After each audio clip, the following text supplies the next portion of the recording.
तो आज अपन solid state start करेंगे, ठीक है। सॉलिड स्टेट को क्या फंडा बैठता है वो समझिएगा। सॉलिड स्टेट में बेसिकली आप क्यूब से डील करोगे,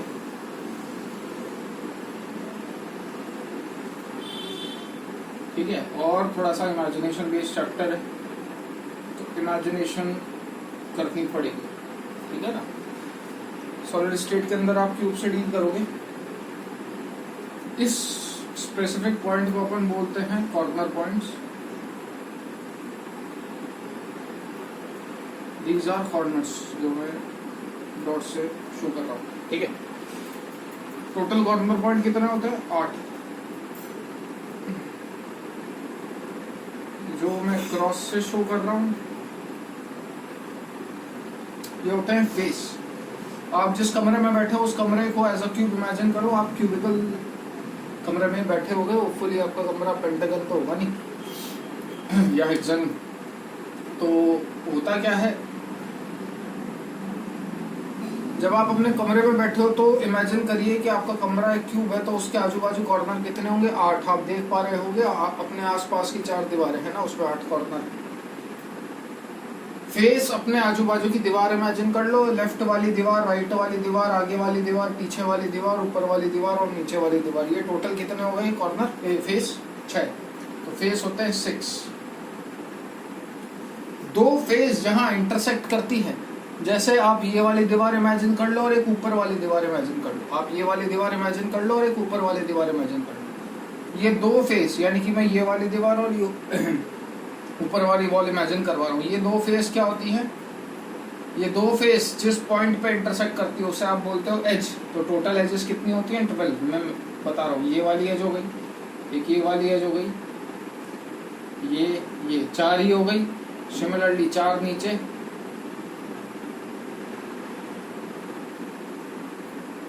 क्लियर है। और ये रही 2। ये वाली काउंट क्यों नहीं करी? क्योंकि ये वाली ऊपर वाली और नीचे वाली मैं काउंट कर चुका हूँ। तो टोटल एजेस कितनी होती है? 12। ठीक है। कॉर्नर, फेस, एज, ये 3 चीजें आपको ध्यान रखनी है। इनके कंट्रीब्यूशन ध्यान रखना है। कंट्रीब्यूशन कैसे पता करेंगे वो थोड़ा सा आगे चल के देखते हैं। फिलहाल मैं आपको कुछ एक बेसिक चीजें बता दूं। सॉलिड स्टेट के अंदर 2 तरीके के सॉलिड्स बेसिकली होते हैं।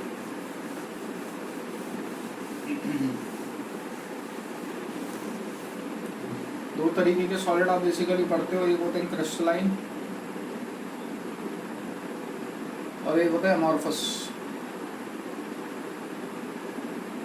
ठीक है। क्रिस्टलाइन बेसिकली एक सिमेट्रिकल सॉलिड होता है, जबकि एक एसिमेट्रिकल सॉलिड होता है। सिमेट्रिकल सॉलिड, एसिमेट्रिकल सॉलिड का क्या सेंस है? देखो, छोटी छोटी बातें गौर करा करो। टाटा सॉल्ट में है ना, एक टैगलाइन आती है, दाना दाना एक समान। वो दाना दाना एक समान क्या होता है?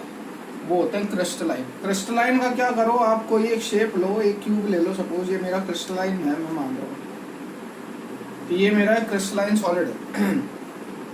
मैंने क्या करा, मैंने इसको तोड़ना चालू करा। ये इतना बड़ा क्यूब था, मैंने इसको तोड़ना चालू करा। जब आप इसको तोड़ तोड़ के पाउडर्ड फॉर्म में भी ले आओगे ना,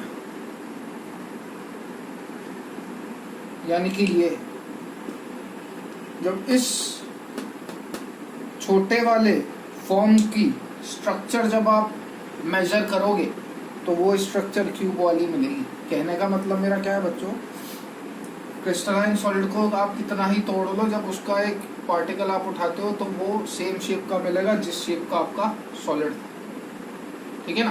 पहली प्रॉपर्टी तो अपने को ये ध्यान रखनी है, इसलिए इसे सिमेट्रिकल बोला। ये महोदय होते हैं एसिमेट्रिकल, ठीक है। ऑब्वियस सी बात है, इसको तोड़ोगे तो सेम शेप नहीं मिलेगी। इसका एक फिक्स मेल्टिंग पॉइंट होता है, फिक्स मेल्टिंग पॉइंट और शार्प मेल्टिंग पॉइंट बोलिए। शार्प मेल्टिंग पॉइंट, इसका कोई शार्प मेल्टिंग पॉइंट नहीं होगा। Does not have sharp melting point.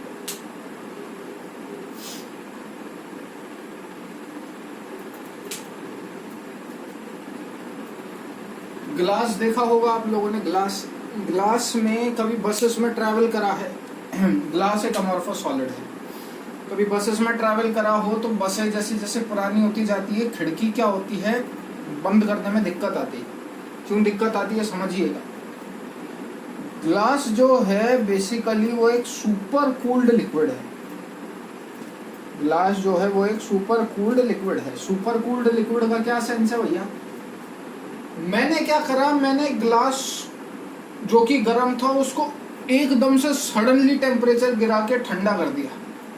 ठीक है, समझिएगा, मैंने ग्लास को एकदम से सडन टेम्परेचर गिरा के ठंडा कर दिया। जब आप किसी भी चीज में सडन काम करते हो ना, सडन, तो वो काम परफेक्ट नहीं होता।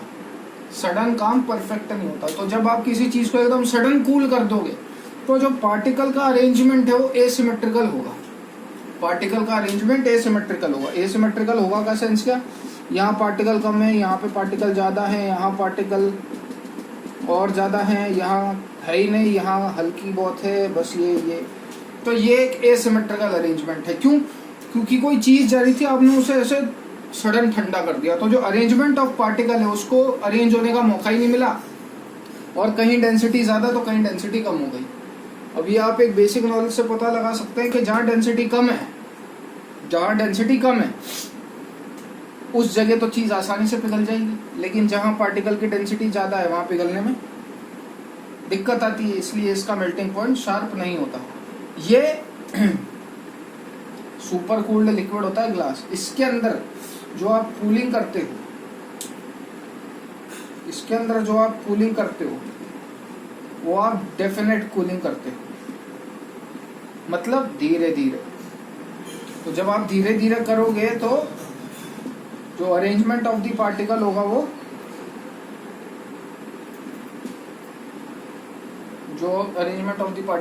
सिमेट्रिकल होगा। ठीक है, जो अरेंजमेंट ऑफ द पार्टिकल होगा वो सिमेट्रिकल होगा। सिमेट्रिकल होने की वजह से इसका एक शार्प या फिक्स मेल्टिंग पॉइंट होता है। मतलब जब पिघलना चालू होंगे तो सारे उसी टेम्परेचर पे पिघलते हैं, नॉट लाइक दिस। ठीक है, नेक्स्ट,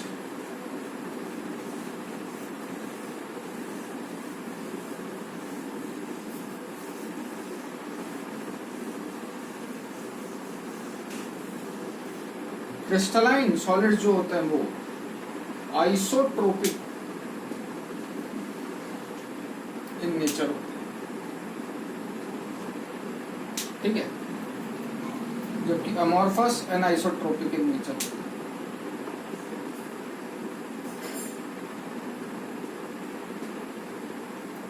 ठीक है, क्या बोला मैं? जो क्रिस्टलाइन सॉलिड होते हैं वो आइसोट्रोपिक इन नेचर होते हैं, जबकि जो अमॉर्फस सॉलिड होते हैं वो एनाइसोट्रोपिक इन नेचर होते हैं। आइसोट्रोपिक एनाइसोट्रोपिक नेचर का सेंस क्या? स्पेसिफिक प्रॉपर्टी स्पेसिफिक डायरेक्शन में। जैसे जब आप क्रिस्टल अरेंज करते हो पॉजिटिव नेगेटिव का, ये क्रिस्टल है भैया, है ना, जिसके अंदर पॉजिटिव नेगेटिव आयन ऑल्टरनेट है।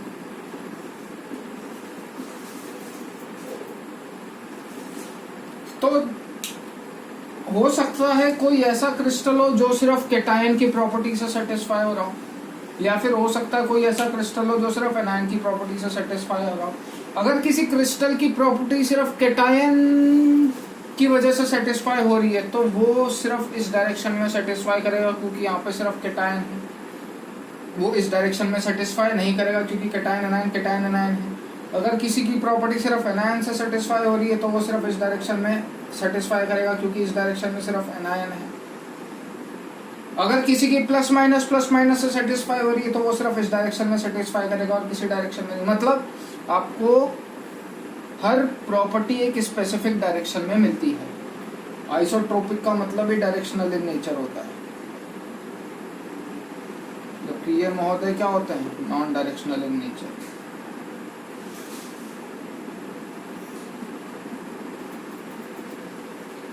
ठीक है, ग्रेफाइट आपने देखा होगा। ग्रेफाइट इसका एक एग्जांपल है। ग्रेफाइट कार्बन की एक लेयर होती है हेक्सागोनल, जो एक दूसरे के ऊपर ऐसे अरेंज रहते हैं, स्लिपरी लेयर होती है।